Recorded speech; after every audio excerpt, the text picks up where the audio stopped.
தஞ்சாவூர் மாவட்டம் கும்பகோணத்தில் அகில பாரத இந்து மகா சபா சார்பில் தமிழகத்தில் இருக்கும் தொன்மையான அனைத்து கோவில்களையும் திருப்பணி செய்து யுனெஸ்கோ விருது கிடைக்க வேண்டி 10,001 குடும்பங்களுக்கு 11 அகல் விளக்குகள் வழங்கும் நிகழ்ச்சி நடைபெற்றது. இந்நிகழ்ச்சியில் தஞ்சை மாவட்ட பொதுச் செயலாளர் தட்சிணாமூர்த்தி, கும்பகோணம் நகர செயலாளர் சூரியபிரகாஷ் மற்றும் பொதுமக்கள் என பலர் கலந்து கொண்டனர். புதுச்சேரி நல்லவாடு பகுதியைச் சேர்ந்த 4 மீனவர்கள் கடலில் மீன்பிடிக்க சென்றுள்ளனர். அவர்கள் பனித்திட்டு மற்றும் நரம்பைக்கு இடைப்பட்ட கடல் பகுதியில் மீன்பிடித்துக் கொண்டிருந்தபோது படகு நடுக்கடலில் இன்ஜின் பழுதாகியுள்ளது. இதனால் அவர்கள் நடுக்கடலில் தத்தளித்துள்ளனர். இதனைத் தொடர்ந்து செல்போன் மூலம் சக மீனவர்களை தொடர்பு கொண்ட நிலையில் பழுதான படகை கயிறு கட்டி படகு மற்றும் 4 மீனவர்களை சக மீனவர்கள் பத்திரமாக கரைக்கு கொண்டு வந்தனர். புதுச்சேரியில் 13ஆம் தேதி வரை கனமழை பெய்யும் என வானிலை ஆய்வு மையம் தகவல் தெரிவித்துள்ள நிலையில் பொதுமக்கள் பாதுகாப்பாக இருக்க பல்வேறு அறிவுறுத்தல்களை மாவட்ட ஆட்சியர் குலோத்துங்கன் அறிவுறுத்தியுள்ளார். மேலும் புயல் தொடர்பான புகார்களுக்கு இலவச உதவி எண்களான 112, 1077 மற்றும் வாட்ஸ்அப் எண்ணான 9488981070 ஆகியவற்றை பயன்படுத்திக் கொள்ளலாம் என தெரிவித்துள்ளார். தென்கிழக்கு வங்கக்கடல் பகுதிகளில் நிலவுகின்ற காற்றழுத்த தாழ்வு பகுதி காரணமாக வரும் 13ஆம் தேதி வரை புதுச்சேரி கடலோர பகுதிகளில் சூறாவளி காற்று மணிக்கு 35 முதல் 45 கிலோமீட்டர் வேகத்திலும் இடையிடையே 55 கிலோமீட்டர் வேகத்திலும் வீசக்கூடும் என்பதால் புதுச்சேரியில் உள்ள மீனவர்கள் ஆழ்கடல் பகுதிகளில் மீன்பிடிக்க செல்ல வேண்டாம் என மீன்வளத்துறை அறிவுறுத்தியுள்ளது. இந்த நிலையில் மீனவர்கள் ஆழ்கடலுக்கு மீன்பிடிக்க செல்லாமல் அவர்களது படகுகளை தேங்காய் திட்டு மீன்பிடி துறைமுகத்தில் பத்திரமாக நிறுத்தி வைத்துள்ளனர். மதுரை காளவாசல் பகுதியில் இருந்து சிவகங்கை மாவட்டம் சிலைமான் பகுதியில் உள்ள வியாபாரிக்கு காலணிகளை ஏற்றிக்கொண்டு சரக்கு வாகனம் ஒன்று விரகனூர் சுங்கச்சாலை வழியாக சென்று கொண்டிருந்த போது வாகனத்தில் திடீரென தீப்பற்றி எரிந்ததால் பரபரப்பு ஏற்பட்டது. தொடர்ந்து தகவலின் அடிப்படையில் அங்கு வந்த தீயணைப்பு வீரர்கள் தீயை அணைக்கும் பணியில் ஈடுபட்டனர். நல்வாய்ப்பாக உயிர் சேதம் தவிர்க்கப்பட்ட நிலையில் இதுகுறித்து காவல்துறையினர் விசாரணை மேற்கொண்டு வருகின்றனர்.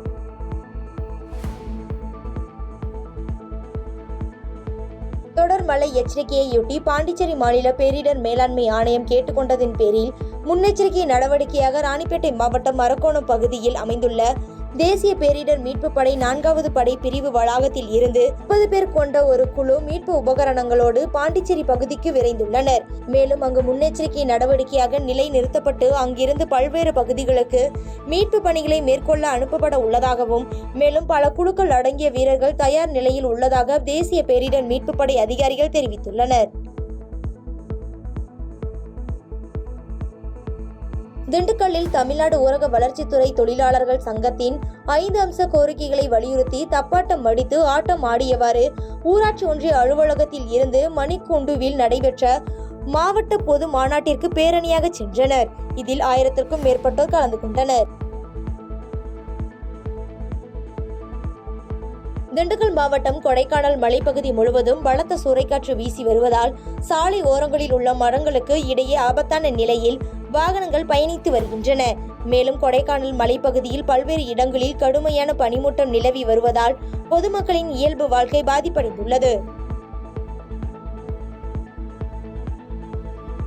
வேலூர் மாவட்டம் குடியாத்தம் தாழையாத்தம் பகுதியில் உள்ள இடிகாட்டில் புதிதாக 1.50 கோடி மதிப்பீட்டில் சுமார் 9 மாதங்களுக்கு முன்பாக எரிமேடை அமைக்கப்பட்ட நிலையில் பர்னர் பழுதடைந்துள்ளதால் இறந்தவரின் உடலை எரிக்க முடியாமல் உறவினர்கள் அவதியடைந்து வருகின்றனர். இதனால் இறந்தவரின் உடலை எரிக்கும் எரிமேடையை மாவட்ட நிர்வாகம் உடனடியாக குடியாத்தம் நகராட்சிக்கு உத்தரவிட்டு அதனை சரி செய்து மக்கள் பயன்பாட்டிற்கு கொண்டு வர வேண்டும் என சமூக ஆர்வலர்கள் கோரிக்கை வைத்துள்ளனர்.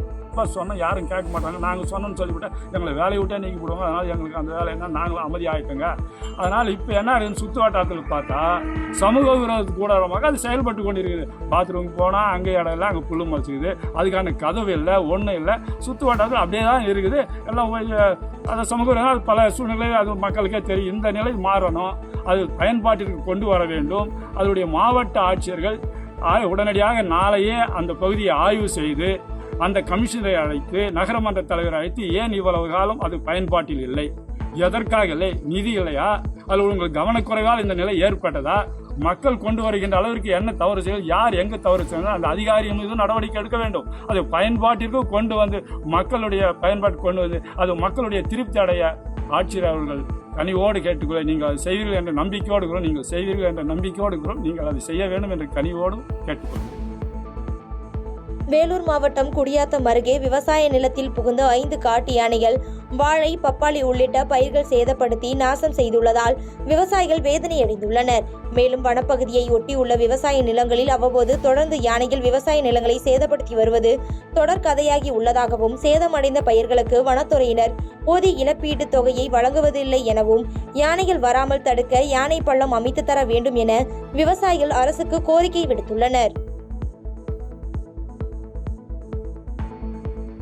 தமிழக அரசு கல்பனா சாவ்லா விருது அளித்தது தன்னை பெருமைப்படுத்தியுள்ளது என்றும், தமிழக அரசு அனைத்து துறைகளிலும் சிறந்து விளங்குவதாகவும் மலையேறும் வீராங்கனை முத்தமிழ் செல்வி சென்னை விமான நிலையத்தில் பேட்டியளித்துள்ளார். மேலும் பேசிய அவர், 7 கண்டத்தில் உள்ள மிக உயரமான மலைகளை ஏறி சாதனை படைக்க வேண்டும் என்பதுதான் தனது எண்ணம் என்றும், அதைத் தொடர்ந்து 5 கண்டங்களில் இருக்கக்கூடிய உயரமான மலைகளை ஏறி அதையும் வெற்றிகரமாக நிறைவு செய்துள்ளதாகவும், தற்பொழுது 6வதாக அண்டார்டிகா கண்டத்தில் உள்ள மவுண்ட் வின்சென்ட் மலையை ஏறப்போவதாக பேட்டியளித்துள்ளார்.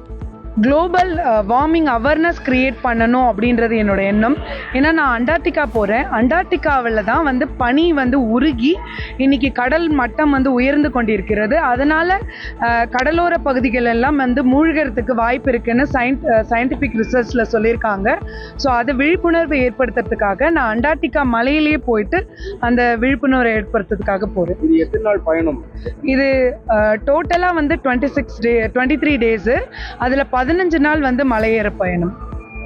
எத்தனை பேர்? நீங்க மட்டும் தான் ஏறுறீங்களா இல்ல உங்க கூட? தமிழ்நாட்டில இருந்து முதல் இது நான் தான். இது வரைக்கும் யாருமே ஏறினதில்லை. இந்தியால இருந்து சில டீம்ஸ் வராங்கன்னு கேள்விப்பட்டிருக்கேன். அண்ட் ஃபாரினர்ஸ் எல்லாருமே வராங்க. மயிலாடுதுறை மாயூரநாதர் ஆலயத்தில் உள்ள குளத்தில் இளம்பெண் ஒருவர் குதித்ததை பார்த்ததாக சிறுவன் கூறியதின் பேரில் மயிலாடுதுறை தீயணைப்பு துறை மீட்பு படையினர் தீவிர தேடுதல் பணியில் ஈடுபட்டனர். இச்சம்பவம் அறிந்து வந்த மயிலாடுதுறை போலீசார் பெண் குளத்தில் தவறி விழுந்தாரா, குளத்தில் குதித்து தற்கொலை முயற்சித்துள்ளாரா என்ற கோணத்தில் தீவிர விசாரணை நடத்தி வரும் நிலையில் இச்சம்பவம் அப்பகுதியில் பரபரப்பை ஏற்படுத்தியுள்ளது.